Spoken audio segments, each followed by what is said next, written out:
में chapter first पढ़ा था। आज हम लेजर या खाता बही के बारे में देखते हैं कि भाई इसकी जरूरत क्यों पड़ी। देखो, आप लोग जो लेखा करते हैं उसको कहा जाता है डबल एंट्री सिस्टम। इसका जन्मदाता लुकास पिसियोली है। ये आप लोगों को दोहरा लेखा प्रणाली में डबल एंट्री सिस्टम में बता दिए हैं। दोहरा लेखा प्रणाली में क्या होता है कि भाई कोई भी लेन देन होता है, कोई भी ट्रांजैक्शन होता है, उसका डबल इंपैक्ट होता है। मतलब वो पंजी प्रविष्टि में जर्नल एंट्री में एक खाता डेबिट होगा और दूसरा खाता जो होगा वो क्रेडिट होगा। उसके अलावा जब उसका खाता बनाएंगे तो खाता बनाते हैं तो खाते का दो साइड होता है। एक साइड को डेबिट साइड कहा जाता है, ठीक है, और एक साइड को क्रेडिट साइड कहा जाता है। जो लेफ्ट हैंड साइड होता है उसको डेबिट साइड कहा जाता है, जो राइट हैंड साइड होता है उसको क्रेडिट साइड कहा जाता है। अब आप ये देखो कि भाई जैसे हम खाता बनाते हैं तो जो भाई जिनको अकाउंटिंग की जानकारी है क्या वो भी व्यक्ति खाता बनाते हैं। जैसे आप अपने नियरेस्ट दुकान से, जो खास करके ग्रामीण क्षेत्रों में है, वहां से अगर आप सामान खरीदते हैं, बड़े दुकानों से खरीदोगे तो दोहरा लेखा प्रणाली में डबल एंट्री सिस्टम में तो खाता बनाएगा ही बनाएगा। वो उसके पास एक सॉफ्टवेयर होता है, टेली सॉफ्टवेयर, वो टेली सॉफ्टवेयर में एंट्री करते जाता है। ठीक है, याद रखिएगा जर्नल एंट्री वो कभी भी पुस्तकों में नहीं करता है। जर्नल एंट्री पुस्तकों में होता ही नहीं है, आप ये ध्यान में रख लीजिए। वो सारे जो काम होते हैं आजकल एक सॉफ्टवेयर के माध्यम से सारे काम होते हैं और उस सॉफ्टवेयर का नाम है टेली। जो टेली सॉफ्टवेयर में वो सारे काम होता है। और लेकिन खाता कई बार वो मैनुअल भी बनाता है। खाता बनाने का बहुत ज्यादा उद्देश्य इस कारण होता है क्योंकि जब आप जर्नल एंट्री करते हो तो जर्नल एंट्री करने पर आप किसी भी चीज का एग्जैक्ट जानकारी नहीं कर सकते।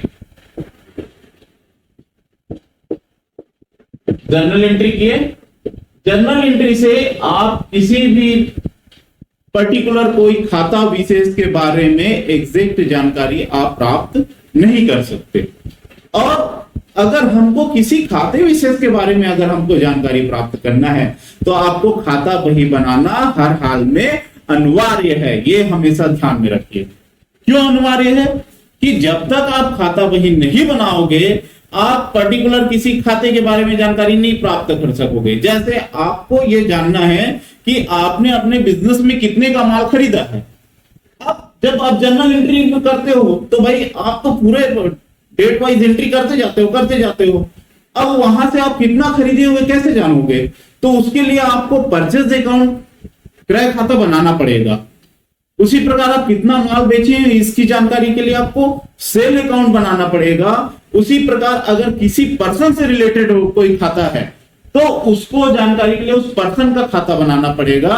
और खाता बनाने के बाद आप उसका बैलेंस निकालते हैं और उस बैलेंस जो होता है आपके लिए बहुत इंपॉर्टेंट होता है क्योंकि उस बैलेंस के आधार पर आप ये जानते हैं कि भाई अलग अलग खातों का बैलेंस, जैसे क्रय खाते का बैलेंस आया तो आप कितना माल खरीदे वो बताता है। विक्रय खाते का जो बैलेंस होगा वो कितना माल सेल किए वो बताता है। ठीक है, उसी प्रकार किसी पर्सन का खाता है तो वो ये बताता है कि भाई आपका देनदारी या लेनदारी कितने का है वो बताता है।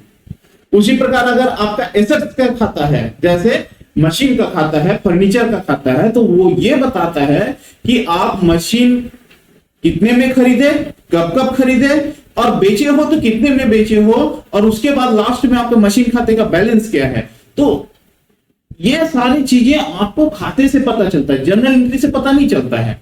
तो ध्यान में रखिएगा, जर्नल एंट्री से आप एग्जैक्ट किसी भी खाते के बारे में जानकारी नहीं प्राप्त कर सकते। तो उस खाते के बारे में जानकारी प्राप्त करने के लिए हमको क्या बनाना पड़ेगा? खाता बही बनाना पड़ेगा, लेजर तैयार करना पड़ेगा। अब देखो, आप लोग अपने खास करके गांव के जो बच्चे हैं, जो विलेज एरिया में, जो रिमोट एरिया में रहते हैं, जहां पर जो बिजनेसमैन होता है वो छोटा दुकानदार होता है, किराने का छोटा दुकान चला रहा है या बर्तन का दुकानदार है या सुनार है, वो कैसे लेन देन करता है, कैसे खाता बनाता है? तो आप देखोगे जैसे आप दुकान में कोई सामान खरीदे, जैसे एक बच्चे का नाम है, जैसे अमित नाम का एक बच्चा है, तो ये बच्चा है अमित। तो दुकानदार क्या करेगा, अमित का एक खाता बनाएगा, एक कॉपी में बनाएगा अमित का खाता। अब ये अमित का खाता जब बनाएगा, ऊपर में शीर्षक लिख देगा अमित का खाता। अब अमित को ये जब जब माल बेचेगा उसका एंट्री करते जाएगा। जैसे अगर ये 1 तारीख को अमित को माल बेच दिया, जैसे फॉर एग्जांपल चावल बेचा, चावल दाल ये करके ये 4000 का सामान बेचा, तो ये 4000 का सामान यहां पर लिख देगा। उसके बाद अगर फिर 10 तारीख को फिर इसने माल बेचा, 10/8/2022 को फिर माल बेच दिया। जो जो सामान बेचेगा इसका फिर एंट्री करेगा। जैसे फॉर एग्जांपल मान लेते हैं साबुन, तेल, नमक ये सब बेचा और इन सब की कीमत थी 2000। अब कुछ दिन के बाद अमित गया और बोलता है, जैसे 15 तारीख को अमित गया और ये बोलता है कि यार मैं कुछ पैसा पेमेंट करना चाहता हूं। तो जैसे अमित उस दिन 15 तारीख को गया और 15 तारीख को ये पेमेंट किया, बाय द वे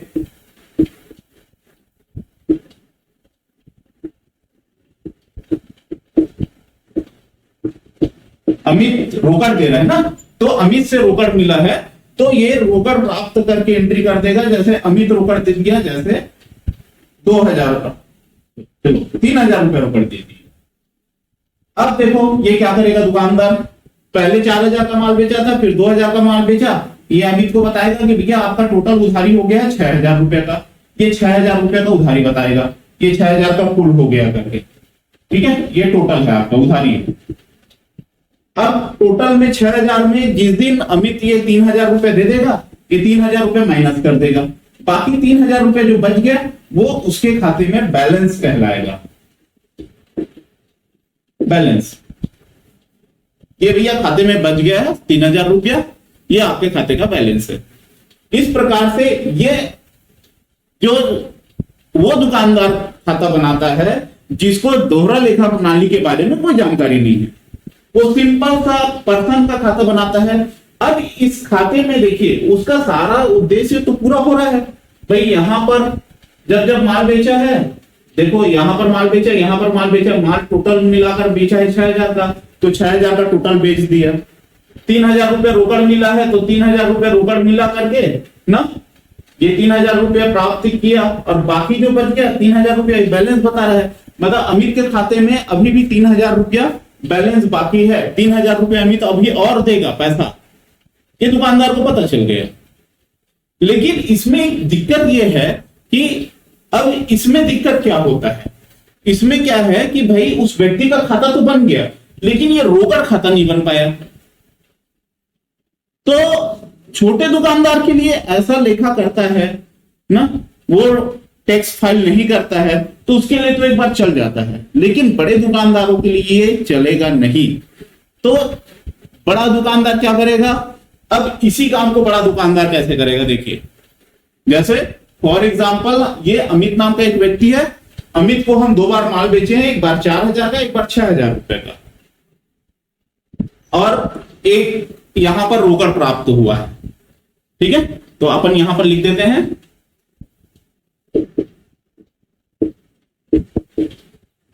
अमित को माल बेचा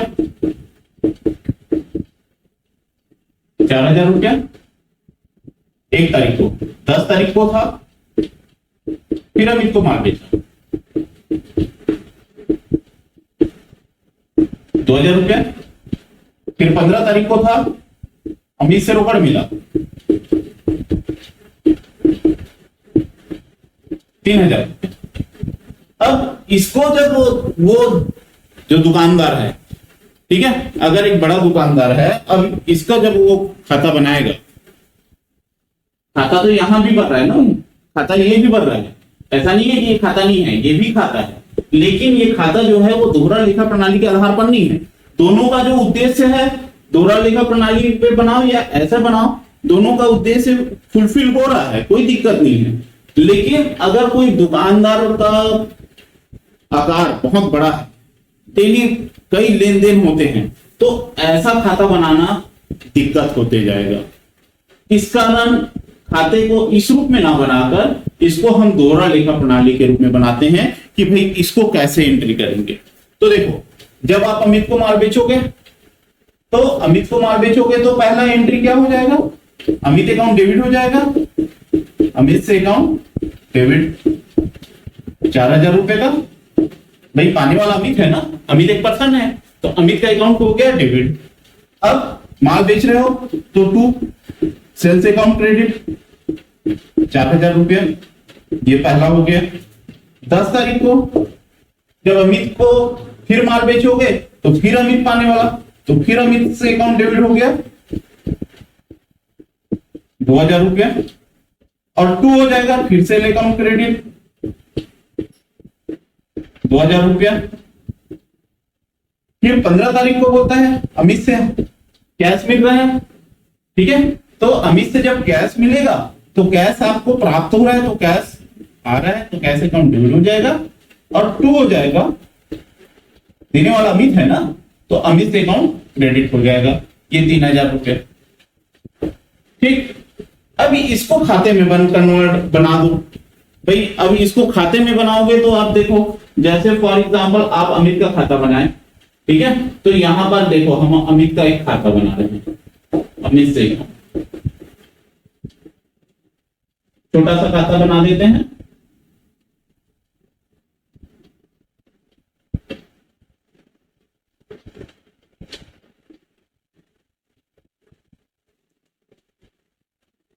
देखो अमित अकाउंट डेबिट हुआ है, तो ये डेबिट साइड है, ठीक है। लेफ्ट हैंड जो होगा वो डेबिट साइड होगा, राइट हैंड जो होगा वो क्रेडिट साइड होगा। अमित का अकाउंट डेबिट हुआ है, डेबिट साइड में लिख दो टू सेल अकाउंट। 1 तारीख को अमित को माल बेचा, यहां पर लिख दिए टू सेल्स अकाउंट। 4000 रुपए का माल बेचे, यहां पर लिख दिए 4000। फिर 10 तारीख को फिर अमित का अकाउंट डेबिट हुआ, फिर डेबिट साइड में लिख दिए टू सेल्स अकाउंट। यहां पर है 2000 रुपया, 2000 रुपए लिख दिए, ठीक है दोस्तों। अब यहां पर अमित का अकाउंट क्रेडिट हुआ है, तो क्रेडिट हुआ है तो क्रेडिट साइड में लिख दोगे बाई कैश अकाउंट 3000 रुपया। अब ये देखो अमित का हिसाब किताब क्या है, 4000 रुपया और 2000 रुपये। तो 4000 रुपया एक बार माल बेचे थे, फिर 2000 का माल बेचे थे, तो कुल मिलाकर अमित को बेचे 6000 का माल, ये 6000 का माल हो गया।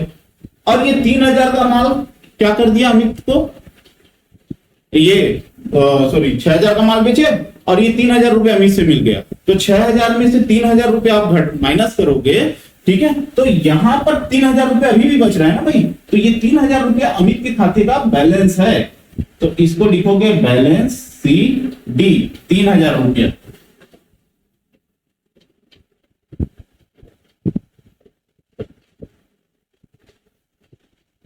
ये मंथ के सामान्य रूप से मंथ के लास्ट दिन इस बैलेंस को निकालते हैं, ठीक है। जैसे मंथ अगर जनवरी का है तो 31 तारीख, फरवरी का है तो 28 या 29 तारीख देख लेंगे, ठीक है। तो ये मंथ के लास्ट दिन हो जाएगा बैलेंस। अब इसमें और इसमें देखो दोनों का काम तो एक ही हो रहा है। दोनों में देखो यहां पर 4000, यहां पर माल बेचा 4000, यहां पर 2000, कुल मिलाकर 6000 का माल बेचा है बता रहे हैं। यहां पर भी ये बता रहे हैं 4000 का बेचा, फिर 2000 का बेचा, कुल मिलाकर 6000 का बेचा। यहां पर 3000 प्राप्त हुआ तो इसने माइनस कर दिया, इसने भी माइनस करने की जगह उसको क्रेडिट साइड में लिखा, तो भाई इधर का टोटल करके इसको माइनस किए ना हम लोग, तो भाई ये देखो बैलेंस वही आया। तो लिखने का जो ये परंपरा है ये प्राचीन काल का है, ऐसा नहीं है कि ये दोहरा लेखा प्रणाली ये लुकास पिसियोली ने दिया तभी ये लिखने की परंपरा शुरू हुई। लिखने की परंपरा तो आदिकाल से चला आ रहा है, ठीक है। इन्होंने इसको सिस्टमेटिक लिखने की परंपरा शुरू किया। दोहरा लेखा प्रणाली को कैसे सिस्टमेटिक लिखें, भाई ऐसा खाता बनाकर कि भाई ये पंजी करेंगे जिसमें एक डेबिट होगा एक क्रेडिट होगा, बता दिया। ठीक है, अब जब डेबिट होगा क्रेडिट होगा वो हर खाता को डेबिट और क्रेडिट में भी पार्ट भाग कर दिया। तो डेबिट साइड में आप जब ये अमित का खाता जब जब डेबिट होगा तो डेबिट साइड में एंट्री कर दिया, अमित का खाता जब क्रेडिट हुआ क्रेडिट साइड में एंट्री कर दिया। और इसमें ये देखो बैलेंस बता दिया कि भाई टोटल ये बैलेंस जो है वो 3000 का है। ठीक है, तो दोनों तरीके से आपका काम फुलफिल हो रहा है, लेकिन दोनों तरीके में दिक्कत क्या है कि ये वाला तरीका जो है अवैज्ञानिक तरीका है, काम इसमें भी हो रहा है लेकिन ये क्या है, प्राचीन कालीन तरीका है। ठीक है, अब अगर दुकान का साइज छोटा है तो बिजनेस छोटा है, जहां पर लेन देन सीमित होते हैं वहां पर तो ये हो चल जाएगा। जैसे गांव का दुकान है तो गांव के दुकान के लिए तो ये लेन देन ठीक है, ऐसा रखना उसके लिए ठीक है, ये ऐसा करना उसके लिए समझ के बाहर भी है।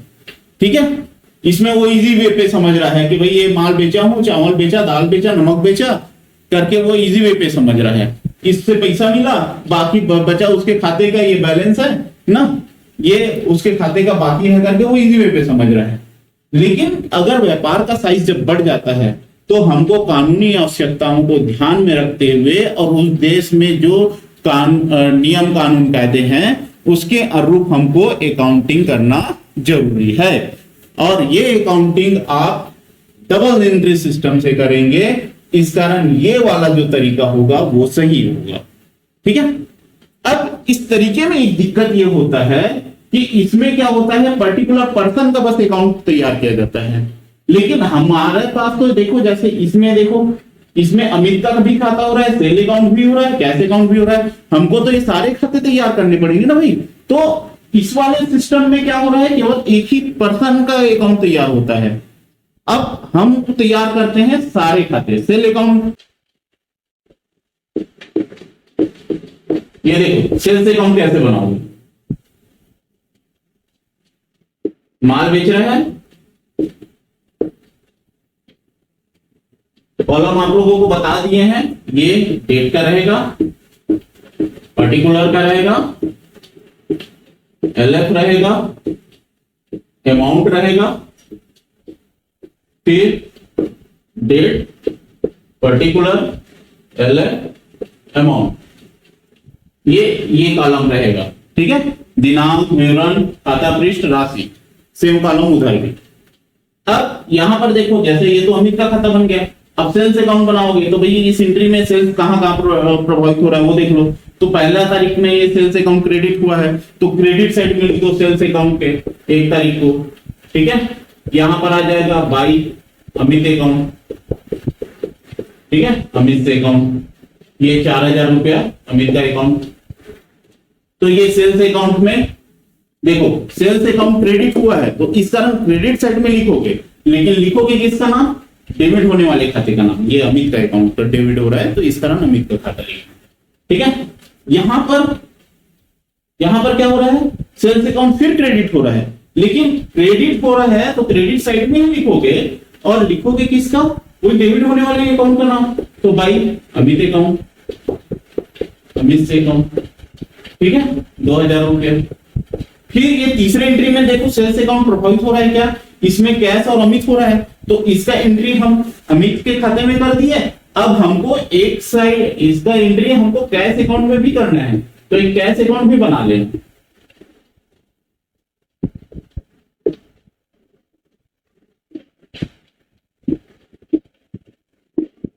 तो कैश अकाउंट में जब करोगे तो देखो कैश अकाउंट यहां पर डेबिट हो रहा है, डेबिट साइड में लिख दो, ठीक है, टू अमित से अकाउंट, तो कैश अमाउंट अकाउंट में हो गया 3000 रुपये। अब देखो ये सारे खाते बन गए, तो कुल मिलाकर हम इन 3 एंट्री के आधार पर वही 2 बार माल बेचे हैं, 4000 और 2000, 6000 का माल बेचे हैं। देखो ये सेल अकाउंट में आ गया 6000 रुपए का, ये 4000 और 2000 टोटल 6000 का माल बेचा। टोटल करोगे इधर 6000 इधर का टोटल है, इधर का टोटल कुछ नहीं है, तो इधर का टोटल हो गया 6000 रुपया। ठीक है, यहां पर आ जाएगा टू बैलेंस शीट, सेल्स ले गए, ठीक है, ये मंथ के लास्ट दिन आएगा, मतलब ये बता रहा है कि भाई हम इतने का माल बेचेंगे। उसके बाद ये रोकड़ मिला है, तो भाई ये रोकड़ मिला तो हम ये कैश अकाउंट डेबिट में आ गया, और यहां पर मंथ के लास्ट में लिख देना, ठीक है, मंथ के लास्ट में लिख देना भाई बैलेंस सीडी 3000 रुपये,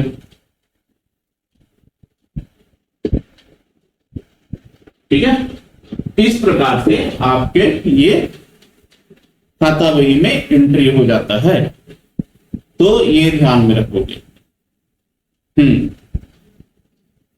ऐसा तो एक चीज ध्यान में रखिए, किसी के खाते में कोई भी अमाउंट आप नहीं लिख सकते हो, ठीक है। अब लेखा कैसे होगा, तो ये समझ में आ गया। उसके बाद आप अब समझाते हैं कि भाई लेखा कैसे होगा। आप किसी दुकानदार से जब सामान खरीदते हो तो दुकानदार से कुछ पर्ची मिलता है कि भाई आप सामान जैसे उधारी खरीदे तो वो बताता है ना भाई ये सामान खरीदे हो, ठीक है, वो पर्ची बनाकर देता है आपको। जैसे आप स्कूल में पढ़ते हो, स्कूल में फीस पटाते हो तो एक पर्ची मिलता है, उस पर्ची को कहा जाता है वाउचर, ठीक है, और उस वाउचर में एक नंबर होता है। तो उस वाउचर की खासियत क्या होती है कि वो जो होता है एक प्रमाणक होता है, प्रमाणित करने वाला दस्तावेज होता है, ठीक है। जब जब हम अमित को माल बेचेंगे, हम अमित को एक बिल देंगे कि भैया आपको इतने का माल उधार बेचा है, ठीक है, 4000 का माल उधार बेचा करके 4000 का बिल देंगे। जब 2000 का माल बेचेगा तो 2000 का बिल देंगे, ठीक है, अमित को बिल देंगे और उसी बिल का एक कॉपी अपने पास रखेंगे। देखो बिल बनेगा 2 प्रति में ना, मोस्टली 2 प्रति में बनता है, कई बार वो 3 प्रति में भी बनता है। तो अमित को जब माल बेचोगे, जैसे आप अमेजन से कोई सामान खरीदते हो ना, तो सामान खरीदते हो तो देखना आपको एक बिल आता है, ठीक है, आप जब पेमेंट कर देते हो तो एक बिल आ जाता है आपके पास। एक अमेजन के साइड में रहेगा कि आपका कितना कितना सामान खरीदे, कौन कौन से मंथ में, ठीक है। और एक बिल आता है जो पार्सल में जो सामान आता है उसके साथ में एक और बिल आता है, ठीक है। आपको तो वही वाला बिल जो आपको पास है ना, जो उस मोबाइल में आपको दिख गया है, वही वाला बिल आपको पार्सल के साथ फिर से आता है। तो ये बिल जो बनता है वो 2 या 3 कॉपी में बनता है। चलिए 2 कॉपी में बनता है तो भैया एक बार तो हम अमित को दे देंगे बिल कि भैया ये माल बेचा 4000 का, फिर 2000 का माल बेचा करके। अब इसी बिल के आधार पर हम ये पंजी पुष्टि करते हैं। तो ये नहीं है कि पंजी पुष्टि कर दिए मतलब किसी के खाते में कोई भी अमाउंट लिख देंगे, ठीक है। कोई भी व्यक्ति बिजनेस कर रहा है तो ये नहीं है कि वो बेईमानी के लिए बिजनेस कर रहा है। बिजनेस करेगा, आज बेईमानी करेगा, उसका बिजनेस कुछ दिन में डामाडोल हो जाएगा, बंद हो जाएगा, ठीक है। तो बिजनेस अगर वो कर रहा है, ईमानदारी से बिजनेस करेगा, तब तो वो आगे तक जाएगा ना। और अगर वो भाई बेईमानी करके 2-4 लोगों के साथ ऐसा बेईमानी करेगा तो कौन कस्टमर उसके पास सामान खरीदेगा। तो इस कारण ध्यान में रखिए, एक वाउचर नंबर होता है, ठीक है, वाउचर होता है, वाउचर के आधार पर ही इसका एंट्री होता है। वाउचर क्या होता है, प्रमाणक होता है। प्रमाणक मतलब ये है कि भाई जब जब अमित को माल बेचेंगे बिल दिया जाएगा, जब हम किसी से माल खरीदते हैं तो बिल मिलता है, उसी बिल के आधार पर हम एंट्री करेंगे।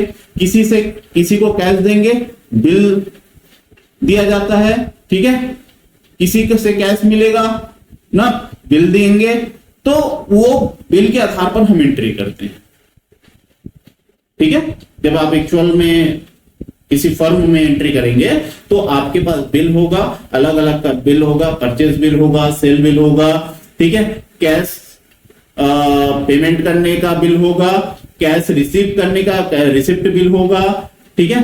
और उसी प्रकार डेबिट नोट होगा, क्रेडिट नोट होगा। अगर माल वापसी हो रहा है तो डेबिट नोट, क्रेडिट नोट दिया जाता है। उन बिलों के आधार पर आपको जर्नल एंट्री करना रहता है। अपने मन से कोई भी जर्नल एंट्री नहीं करते हैं। तो ये इंपॉर्टेंट चीज ध्यान में रखिएगा, प्रमाणक बहुत इंपॉर्टेंट चीज होता है। प्रमाणक के आधार पर ही सारे जर्नल एंट्री होते हैं और उसके आधार पर फिर खातों में पंजी होता है, ठीक है। खातों का लिए लेजर तैयार होता है। तो लेजर बहुत इंपॉर्टेंट चीज है। जर्नल से आप कुछ नहीं जान सकते। जैसे देखो ये जर्नल एंट्री की है, अब इस जर्नल से आप जान पाओगे कि भाई अमित का हिसाब किताब क्या है करके? तो दिक्कत होगा ना भाई, आसानी से नहीं जान पाओगे। लेकिन ये खाता बना लिए तो अब इजी वे पे जान लिए कि भाई अमित का हिसाब किताब में 3000 रुपए बाकी है। कल के डेट में अमित आया, बोलता है कि भाई मेरा हिसाब किताब क्या है, तुरंत बता दिए 6000 का माल बेचे थे भाई, 3000 रुपए दे चुके हैं, 3000 और बाकी है, हिसाब बराबर ना, 3000 दो, हिसाब बराबर करो। कैश अकाउंट देकर बता दिए कि भाई 3000 रुपए हमारे पास कैश है, अमित से मिला वाला कैश है, ठीक है। ये सेल अकाउंट देकर बता दिया कि 6000 का माल बिका है। तो इस प्रकार से खाता बहुत इंपॉर्टेंट होता है। खाते में एक चीज और आप ध्यान में रखिएगा कि खाता देखिए, रफ बही आप तैयार किए, रफ बही के आधार पर आप जर्नल एंट्री तैयार किए। जर्नल एंट्री आपके अकाउंटिंग का पहला स्टार्टिंग पॉइंट है। जर्नल एंट्री के बाद आप दूसरा काम करते हो, खाता बही तैयार करते हो, लेजर तैयार करते हो। लेजर जो होगा आपके लिए, लेजर तैयार करने के बाद आप दूसरा काम करोगे, जर्नल एंट्री किए, जर्नल एंट्री करने के बाद आप लेजर तैयार किए, ठीक है। जर्नल एंट्री जो है मटेरियल है, रॉ मटेरियल है, किसके लिए? लेजर के लिए। लेजर रॉ मटेरियल है, आगे इसके लिए ट्रायल बैलेंस के लिए तलपट तैयार होगा इसके आधार पर, और ये ट्रायल बैलेंस रॉ मटेरियल है फाइनल अकाउंट के लिए। ये फाइनल अकाउंट अगर आपको बनाना है ना, फाइनल अकाउंट का मतलब यह होगा कि साल के अंत में व्यापारी जो बिजनेस कर रहा है, उस बिजनेस से उसको कितने का प्रॉफिट हुआ, लॉस हुआ, कितने उसके पास एसेट्स हैं, कितनी उसके पास लायबिलिटीज है, ठीक है, कितनी देय धन है व्यापार का, कितनी संपत्ति है, परिसंपत्तियां हैं, वो जानना भी तो जरूरी है ना भाई। जो व्यापार कर रहा है उसको ये भी तो जानना जरूरी है कि उसको भाई वो जो व्यापार किया साल भर में उसको प्रॉफिट हुआ कि लॉस हुआ, उसको ये भी जानना जरूरी है कि भाई उसको उसकी उस साल में संपत्तियां कितनी है, ठीक है। तो इसके लिए वो फाइनल अकाउंट तैयार करता है। फाइनल अकाउंट में एक तो ट्रेडिंग अकाउंट और प्रॉफिट एंड लॉस अकाउंट बनाता है, व्यापार खाता और लाभ हानि खाता बनाता है, और दूसरा होता है बैलेंस शीट तैयार करता है, चिट्ठा बनाता है, ठीक है। तो ये आपका क्रम रहेगा। तो आप लोगों को उम्मीद है समझ में आ गया होगा कि जर्नल एंट्री के बाद खाता बही बनाना क्यों जरूरी है। अगर हम खाता बही बनाएंगे तो हमको पता चल जाता है कि पर्टिकुलर उस व्यक्ति का हिसाब किताब क्या है ना। ठीक, आज का क्लास यही खत्म करते हैं। Thank you.